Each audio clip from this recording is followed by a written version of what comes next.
In the first part of our video series about eliminating loops, we actually took a look at how loops are created. Now let's start to talk about eliminating loops. And the first method is one you already know. Use functions that are vectorized. The mean is actually a simple example of such a function.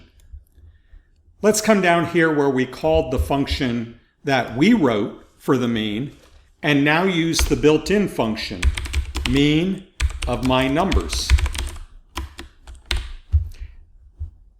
Well, we know that that's going to get us the same value we got before. That's going to get us a value of 5.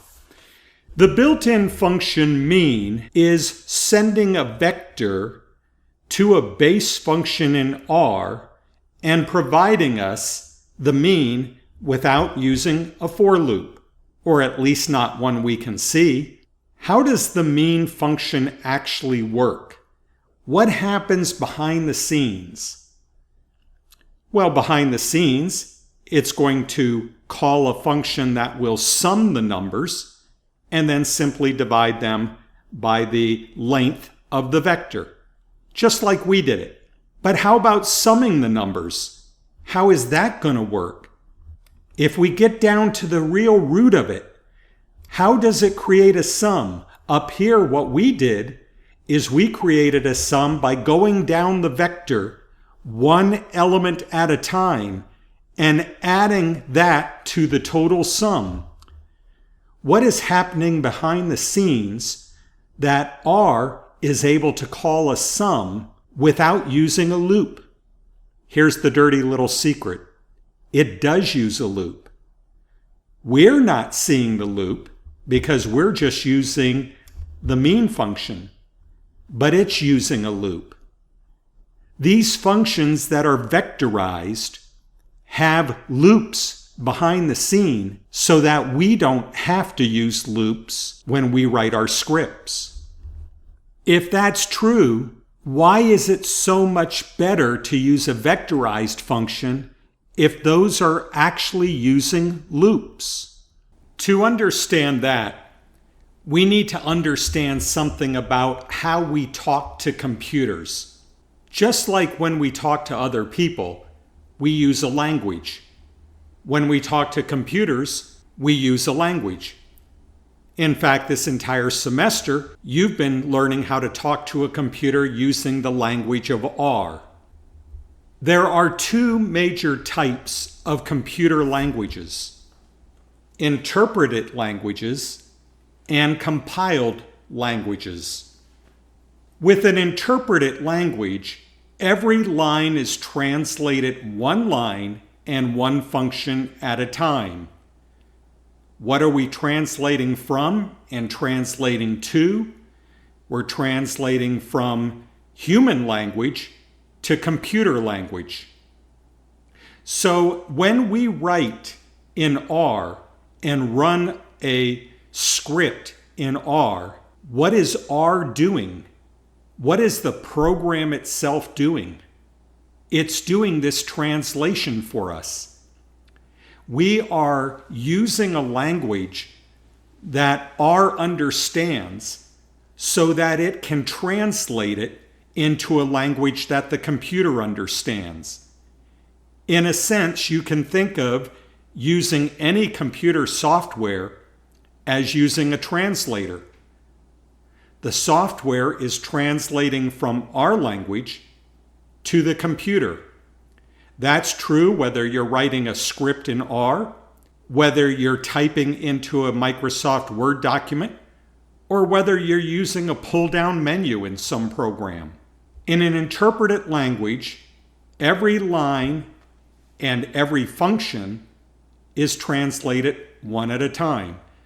So I have here one line and one function because sometimes we might have 2-3 functions in a line, and each function needs to be translated in order to translate the line. Now, the advantage of this is we can change any element of our code at any time. You know that you can go into your R script, make a change, and run it again immediately. Well, when you do that, What happens is that the software program R is taking your R language and interpreting it for the computer. There are many advantages to using an interpreted language, and as you might have already surmised, R is an interpreted language. The main disadvantage? It's slower. Every time we make a change, every time we run the script, it has to be interpreted. If I use the same script over and over and over again without a single change, so I save it, I pull it up and I run it again, every single line, every single function, every single element of that script is being interpreted again for the computer. So this is like having an interpreter with us when we meet someone who doesn't speak our language and we don't speak their language, but the interpreter speaks both. We say something, it's translated. We say something else, it's translated. We say something else, it's translated. And it doesn't matter if we repeat the same phrases over and over again, the translator will keep translating that every time.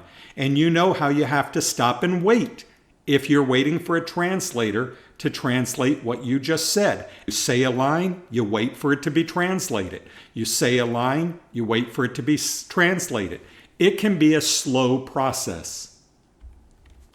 In compiled languages, you write the entire script and the lines are all translated at once, and the translation is stored. It's not translated one word or one line or one function at a time. Everything is translated, which of course takes quite a while if it's a long script, but everything is translated. And once it's translated, that's stored and that's it.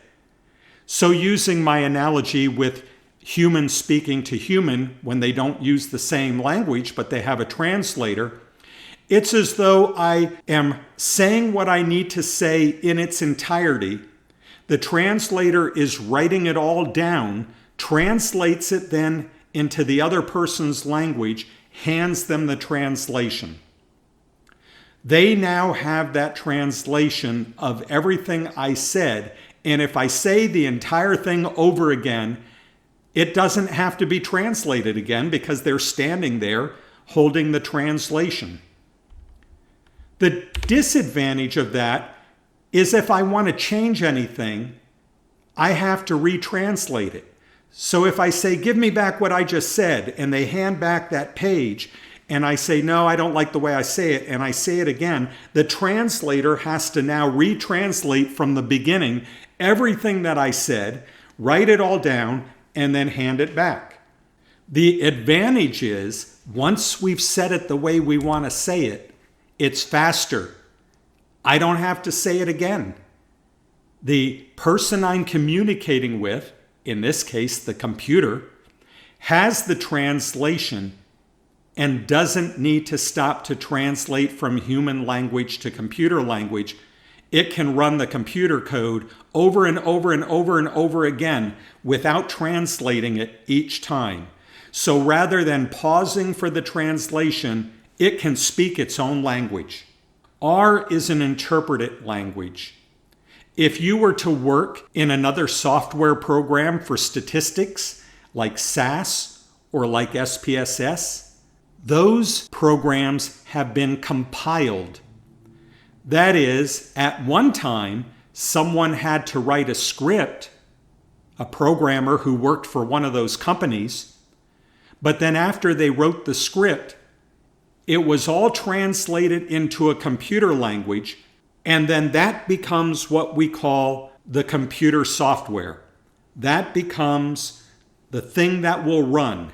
So when we pull down a menu in, say, for example, SPSS, it is going to run that pull-down menu the exact same way every time we pull it down.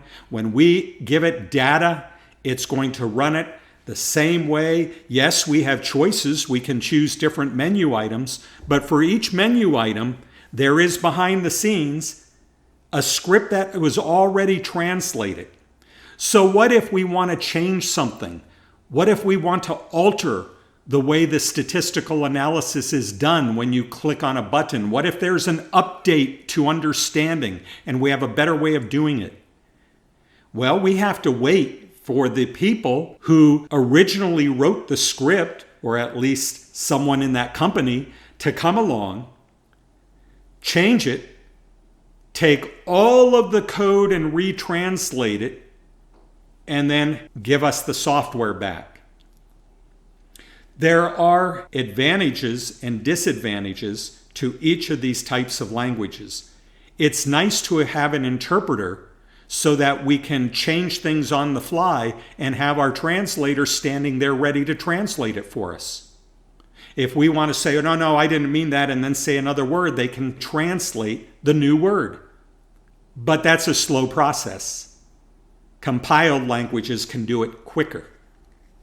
So now we're back to understanding what it is that makes vectorization so much nicer if it involves, at some point, running a loop.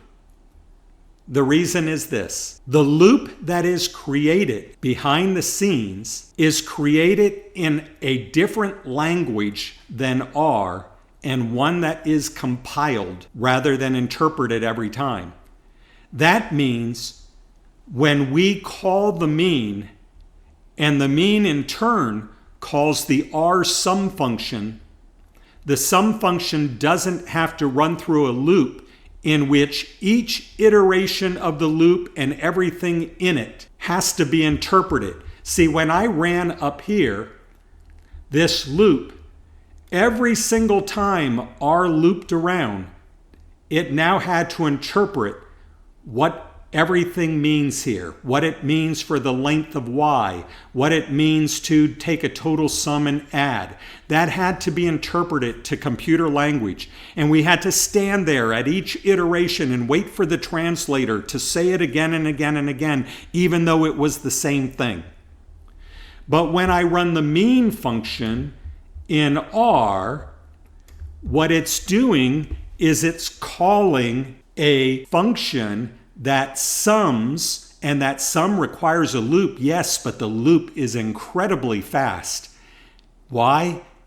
Because it's already been compiled into computer language that doesn't need to be translated every time. And so vectorization simply means that anything behind the scenes in a loop has been compiled to be very, very fast and can be run behind the scenes without needing a translator to explain to the computer what we're asking for. So the first way we can eliminate loops is to use functions that are vectorized. But often, of course, we need to do specialized things, and there's no function for that. So what you're waiting for is, how can I eliminate loops when I want to write those special functions? All right, don't get impatient. We'll get there. I'll see you in part 3.